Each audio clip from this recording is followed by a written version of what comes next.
Assalamualaikum warahmatullahi wabarakatuh. Perkenalin, aku Nur Fitri Hamzadia. Aku kuliah di Universitas Pesat Teknik Darul Ulum Jombang, prodi PGMI semester 2. Di sini aku akan meresum dari kelompok 3, yaitu dampak korupsi. Lanjut aja ke pembahasan yang dibahas oleh kelompok 3. Di dampak korupsi terhadap aspek ekonomi, di sini terjadinya penurunan produktivitas. Lesunya pertumbuhan ekonomi membuat produktivitas menurun. Hal ini menghambat perkembangan sektor industri dan produksi untuk bisa berkembang lebih baik. Lanjut, rendahnya kualitas barang dan jasa untuk publik. Di sini kayak misalnya jalanan rusak, jembatan ambruk, kereta api terguling, itu menjadi faktor rendahnya kualitas barang dan jasa untuk publik. Lanjut, menurunnya pendapatan dari sektor pajak. Di sini dalam artian misalnya kalau di pajak itu adanya tindakan korupsi, pasti akan menambah atau menurunkan pendapatan dari sektor pajak. Lanjut ke meningkatnya hutang negara. Di sini korupsi yang terjadi di Indonesia akan meningkatkan hutang luar negeri yang semakin besar. Jadi kalau misalnya korupsi itu terus terjadi, hutang negara pasti akan juga ikut bertambah setiap mereka melakukan tindakan korupsi. Terus lanjut ke dampak korupsi terhadap aspek sosial dan kemiskinan. Di sini yang pertama yaitu pengetesan kemiskinan berjalan lambat. Yang kedua, demokalisasi. Yang ketiga, terbatasnya akses bagi masyarakat miskin. Yang keempat, meningkatnya angka kriminalitas. Yang pertama itu pengetesan kemiskinan berjalan lambat. Di sini artinya permasalahan kemiskinan itu sendiri akhirnya akan membuat masyarakat tidak mendapatkan akses ke lapangan kerja. Jadi mereka tidak akan mudah kayak lapangan kerja untuk orang-orang pengangguran itu bakalan kecil kemungkinannya mereka diterima karena faktor dari latar belakang pendidikan. Jadi mungkin mereka itu bakalan kayak mencari pendidikan yang kayak lulusan kuliahan atau minimal S1, mungkin seperti itu. Terus yang kedua, demoralisasi. Mengapa masyarakat melakukan hal ini? Karena memang sudah tidak ada lagi kepercayaan kepada pemerintahan, sistem hukum, bahkan antar masyarakat sendiri.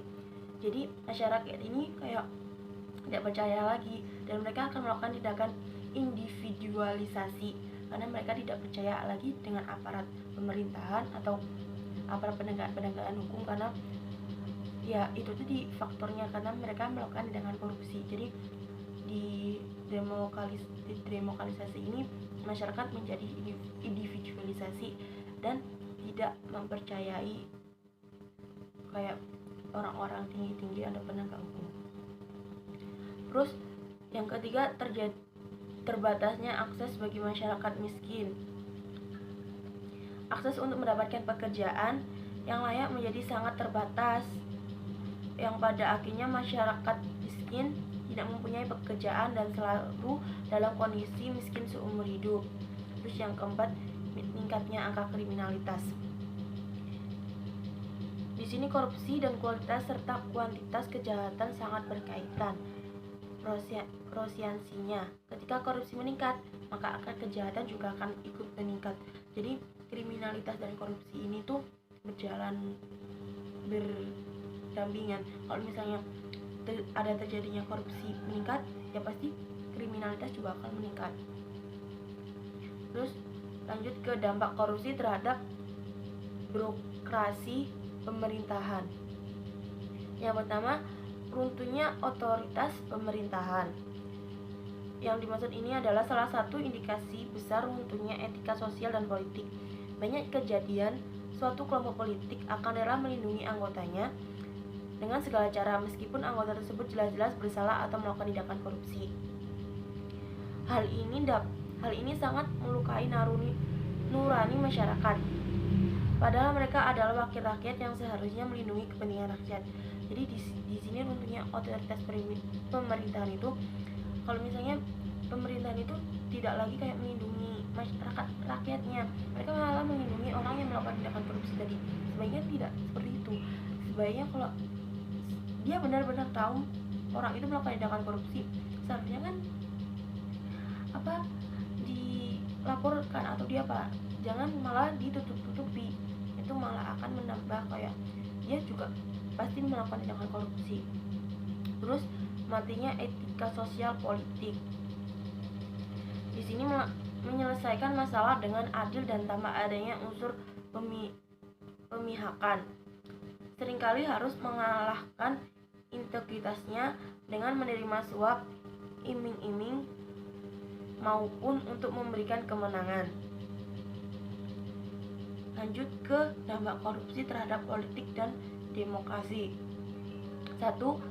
Menguatnya polutrasi. Di sini polutrasi merupakan suatu sistem pemerintahan yang mendasarkan suatu kekuasaan atas dasar kekayaan yang mereka miliki. Atau polokrasi adalah pemerintahan yang diperintah untuk dikendalikan oleh orang-orang kaya. Jadi yang mengendalikan itu adalah orang-orang kaya saja. Terus hancurnya kedaulatan rakyat. Seharusnya kedaulatan rakyat ada di tangan rakyat kan, tapi ini enggak, kedaulatan ada di tangan pemerintah. Jadi rakyat itu dianggap sepele oleh pemerintah yang melakukan tindakan korupsi tadi. Terus yang ketiga, hilangnya kepercayaan rakyat terhadap demokrasi. Terus lanjut ke dampak korupsi terhadap penegakan hukum. Yang pertama itu korupsi menghambat negara melakukan pemberantasan akses dan aset. 2. Korupsi juga memperlemah peran pemerintah dalam menjaga stabilitas ekonomi dan politik. Yang ketiga, hilangnya kepercayaan rakyat terhadap lembaga negara. Yang selanjutnya yaitu dampak korupsi terhadap pertahanan dan keamanan. Yang pertama itu lemahnya garis batas negara. Terus yang kedua, menguatnya sisi kekerasan dalam masyarakat. Di lemahnya garis batas negara ini, yaitu tadi Indonesia kan sebagai pusat ya, kayak perdagangan itu kan mereka itu melakukan perdagangan ke Indonesia, dan Indonesia kan ada di kayak misalnya nelayan asing dari Malaysia, Vietnam, Filipina, Thailand seringkali melanggar zona ekonomi eksklusif atau ZEE Indonesia dan mengauk kekayaan laut yang ada di dalamnya. Lah, ya itu tadi. Terus Kementerian Kelautan dan Perikanan RI yang menyatakan bahwa Indonesia mengalami kerugian 9,1 triliun rupiah per tahun akibat pencurian ikan oleh nelayan asing. Jadi kayak apa yang dicuri oleh nelayan asing itu berdampaknya bakalan ada di Indonesia, walaupun itu yang enggak jadi, yang pelakunya itu bukan Indonesia tapi negara-negara asing. Jadi lemahnya garis batas, jadi garis batas itu nggak ada yang jaga gitu, melemah karena tindakan korupsi itu tadi. Terus lanjut ke dampak korupsi terhadap kerusakan lingkungan. Di sini menurunnya kualitas lingkungan. Yang kedua, menurunnya kualitas hidup. Di menurunnya kualitas lingkungan ini berakibat dari hasil oleh perusakan alam. Ini sangat merugikan khususnya bagi kualitas hidup diri sendiri.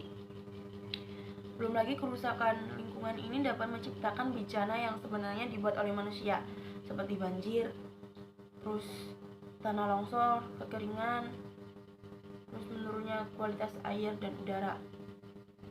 Terus kalau menurunnya kualitas hidup itu, kerusakan hutan akan mengurangi persediaan oksigen bukan hanya untuk wilayah tersebut, namun juga